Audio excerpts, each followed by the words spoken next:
ఇండియాలో petrol rate తగ్గాలన్నా లేదా పెరగాలన్నా ఇది డిసైడ్ చేసేది మన గవర్నమెంట్ కాదు. అరబ్ దేశాల్లో మొదలైన ఒక సీక్రెట్ వార్. క్లియర్ గా చెప్పాలంటే మన పెట్రోల్ ధరను కేవలం మన ప్రభుత్వాలు మాత్రమే నిర్ణయించవు. వేల కిలోమీటర్ల దూరం ఉన్న అరేబియా ఎడారిలో ఒకప్పుడు అన్నా తమ్ముల్లా కలిసి ఉన్న రెండు దేశాల మధ్య మొదలైన ఒక కొత్త ఆయిల్ వార్ మన పెట్రోల్ ట్యాంకులు నిండాలా లేక ఖాళీ అవ్వాలా అని నిర్ణయించబోతుంది. 60 ఏళ్ల స్నేహం వారి మధ్య ఒక పెద్ద గొడవ మొదలైంది. ఒక సైలెంట్ ఆయిల్ వార్ స్టార్ట్ అయింది. ఈ జియో పొలిటికల్ షిఫ్ట్ మనకు ఒక వరంలా మారే అవకాశం ఉంది. మన పెట్రోల్ ధరలు తగ్గే ఛాన్స్ క్రియేట్ అయింది. అసలు ఏంటి ఈ గొడవ? అసలు ఎందుకు ఈ రెండు దేశాలు ఒకరిపై ఒకరు డామినెన్స్ కోసం ప్రయత్నిస్తున్నాయి? ఈ మొత్తం కథలో మన ఇండియా ఎలా బెనిఫిట్ అవబోతుందో క్లియర్ గా అండ్ డీటెయిల్ గా చూద్దాం. ఒకవేళ నా ఛానల్ ని కానీ సబ్స్క్రైబ్ చేయకపోతే ఇప్పుడే సబ్స్క్రైబ్ చేయండి. దిస్ ఇస్ రేవంత్, మీ మధ్యతరగతి అబ్బాయి. ఇలాంటి అప్డేట్స్ నా నుండి డైలీ మిస్ అవ్వద్దు. ఛానల్ ని ఇప్పుడే సబ్స్క్రైబ్ చేయండి. ఈ కథను అర్థం చేసుకోవాలంటే మనం 60 ఏళ్ల వెనక్కి వెళ్ళాలి. 1960లో OPEC, organisation of the petrol exporting countries అని ఒక శక్తివంతమైన కూటమి పుట్టింది. సౌదీ అరేబియా దీనికి ఫౌండింగ్ మెంబర్. అండ్ కొద్ది సంవత్సరాల తర్వాత 1967లో యుఏఈ ఇందులో చేరింది. ఈ కూటమి యొక్క ముఖ్య ఉద్దేశం ఒకటి, ప్రపంచంలో ఆయిల్ సప్లై కంట్రోల్ చేయడం ద్వారా ధరలు తమకు అనుకూలంగా ఉంచుకోవడం. సింపుల్ గా చెప్పాలంటే ఇది ప్రపంచ ఆయిల్ మార్కెట్ ని శాసించే ఒక కార్టెల్ లేదా సిండికేట్ లాంటిది. ఈ సిండికేట్ కు అనాధికారిక లీడర్ గా వివరించింది సౌదీ అరేబియా. వాళ్ళది ఒక పెద్దన్న పాత్ర. ఈ దేశాలలో సౌదీకి అత్యంత నమ్మకమైన తమ్ముడిలా మెలిగింది యునైటెడ్ అరబ్ ఎమిరేట్స్, అదే యుఏఈ. సౌదీ నాయకత్వంలో యుఏఈ కూడా ఆర్థికంగా ఎదిగింది.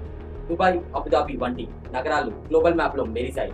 ఈ బంధం ఒక బంగారు పంజరం లాంటి సెక్యూరిటీ మరియు వెల్త్ ఉన్నాయి. కానీ నిర్ణయాధికారం మాత్రం పెద్దన్న సౌదీ చేతిలోనే ఉంది. ఈ సెటప్ దశాబ్దాలుగా సాఫీగా కొనసాగింది. కానీ ఏ బంధమైన శాశ్వతం కాదు కదా. కాలంతో పాటు ప్రియారిటీస్ మారుతాయి. అక్కడే ఈ అన్నతమ్ముల మధ్య విభేదాలు మొదలయ్యాయి.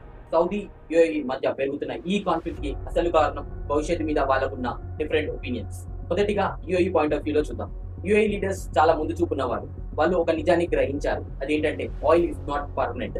ప్రపంచం చాలా వేగంగా solar, wind power and electric vehicles వైపు వెళ్తుంది. సో ఈ నిజాన్ని గుర్తించి వాళ్ళు యుఏఈ సెంటినల్ 2071 అనే ఒక ప్రణాళికను రూపొందించారు. వారి స్ట్రాటజీ ఏంటంటే తమ దగ్గర ఉన్న చమురు వీలైనంత వేగంగా మరియు ఎక్కువగా అమ్మి ఆ డబ్బును దేశ భవిష్యత్తుపై ఇన్వెస్ట్ చేయాలి. అందుకోసం తమ ప్రొడక్షన్ కెపాసిటీని రోజుకు 5 మిలియన్ బ్యారెల్స్ కు పెంచుకోవడానికి $150 బిలియన్ పెట్టుబడి పెట్టారు. కానీ ఇక్కడే అసలు సమస్య మొదలైంది. సౌదీ అరేబియా ప్లాన్ వేరు. ఉత్పత్తిని కంట్రోల్లో ఉంచి బ్యారెల్ ధరను వీలైనంత ఎక్కువగా $80 to $100 పర్ బ్యారెల్ ని అమ్ముకోవాలని చూస్తున్నారు. ఇక్కడే రెండు దేశాల మధ్య క్లాష్ మొదలైంది. ఓపెక్ ప్లస్ లో సౌదీ చమురు తవ్వకాలు తగ్గించాలంటే యుఏఈ తీవ్రంగా వ్యతిరేకించడం మొదలుపెట్టింది. గతంలో తమ్ముడు లాగా మాట విన్న యుఏఈ ఇప్పుడు సమానంగా వాదనకు దిగడం పెద్దన్న సౌదీకి అస్సలు నచ్చడం లేదు. ఇది కేవలం ఆయిల్ కోటర్స్ గొడవ కాదు, ఇది ఒక పవర్ స్ట్రగుల్. ప్రతి యుద్ధంలోనూ ప్రత్యర్థి బలహీనతను టార్గెట్ చేయడం చాలా ముఖ్యం. ఈ గల్ఫ్ ఆయిల్ వార్ లో కూడా యుఏఈ సరిగ్గా అదే చేసింది. తన చేతిలో ఒక స్ట్రాటజిక్ వెపన్ ఉంది, అదే హుజర్బా పైప్ లైన్. ప్రపంచంలో ఆయిల్ వ్యాపారంలో అత్యంత కీలకమైన మలుపు straight of Hormuz. Saudi Arabia, Iran, Kuwait ఇలా ఏ దేశమైనా సరే తమ ఆయిల్ ని ప్రపంచ మార్కెట్ లో అమ్మాలంటే ఈ యొక్క సన్నని సముద్ర మార్గం గుండానే వెళ్ళాలి.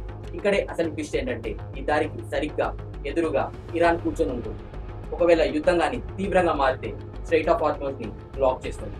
ఇలా జరిగితే సౌదీ ఆర్థిక వ్యవస్థ ఒక్కసారిగా ఉపకూలిపోతుంది. సౌదీకి ఉన్న అతిపెద్ద భయం అంటే ఇదే. కానీ యుఏకి ఆ భయం ఏమి లేదు. ఎందుకంటే వారి దగ్గర ఒక సీక్రెట్ చీట్ కోడ్ ఉంది, అదే ఈ పైప్ లైన్. ఇది స్ట్రైట్ ఆఫ్ హార్మోజ్ తో అసలు సంబంధం లేకుండా భూమి లోపల నుండి నేరుగా ఇండియన్ నేషన్ లోకి చమురుని రవాణా చేస్తుంది. అందుకే ఈ స్ట్రాటజిక్ అడ్వాంటేజ్ చూసి ఇరాన్ కి, సౌదీకి మంట మొదలైంది. దీని రిజల్ట్ ఏంటో తెలుసా? సరిగ్గా మే 4th యుఏకి చెందిన ఫుజైరా పోర్ట్ లో 5 డ్రోన్ అటాక్స్ జరిగాయి. ఎందుకు జరిగాయి? ఇరాన్ వేసిన మాస్టర్ ప్లాన్ ను యుఏఈ ఈ పైప్ లైన్ ద్వారా బైపాస్ చేసి ఆయిల్ సప్లై చేస్తుంది. కాబట్టి ఇక్కడ సౌదీ, రష్యా ఒకవైపు ఉంటే యుఏఈ మాత్రం రిస్క్ తీసుకుంది.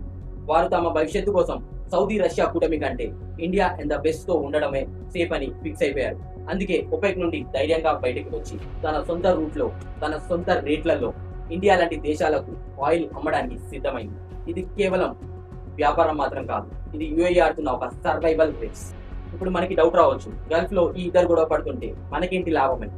భారతదేశం 3rd లార్జెస్ట్ ఆయిల్ ఇంపోర్టర్. అంతర్జాతీయ మార్కెట్లో ఆయిల్ ధర $1 పెరిగినా అది మన మీద డైరెక్ట్ ఎఫెక్ట్ అండ్ ఇంపాక్ట్ చూపిస్తుంది. కాబట్టి యుఏఈ ఇప్పుడు కూటమి మాట వినకుండా తన ఉత్పత్తిని పెంచాలని చూస్తుంది. ఎకనామిక్స్ ప్రకారం సప్లై పెరిగితే ప్రైస్ తగ్గుతాయి. సో యుఐ కానీ మార్కెట్లో ఎక్కువ ఆయిల్ విడుదల చేస్తే ధరలు ఆటోమేటిక్ గా తగ్గుతాయి.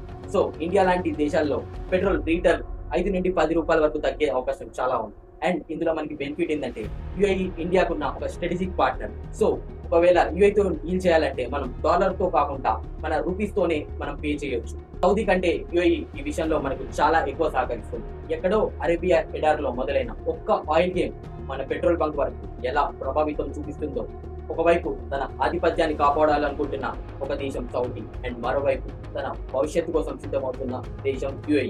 ఈ అన్నదమ్ముల పోటీలో మన ఇండియా అతిపెద్ద బెనిఫిట్స్ పొందబోతుంది.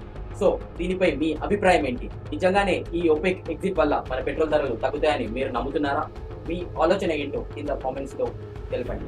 ఇలాంటి ఇన్-డెప్త్ అనాలిసిస్ కోసం ఇప్పుడే నా ఛానల్ ని సబ్స్క్రైబ్ చేయండి. దిస్ ఇస్ రేవంత్, మీ మధ్యతరగతి అబ్బాయి. ఒకవేళ ఛానల్ ని సబ్స్క్రైబ్ చేయలేదు, ఇప్పుడే సబ్స్క్రైబ్ చేయండి. Thanks for watching.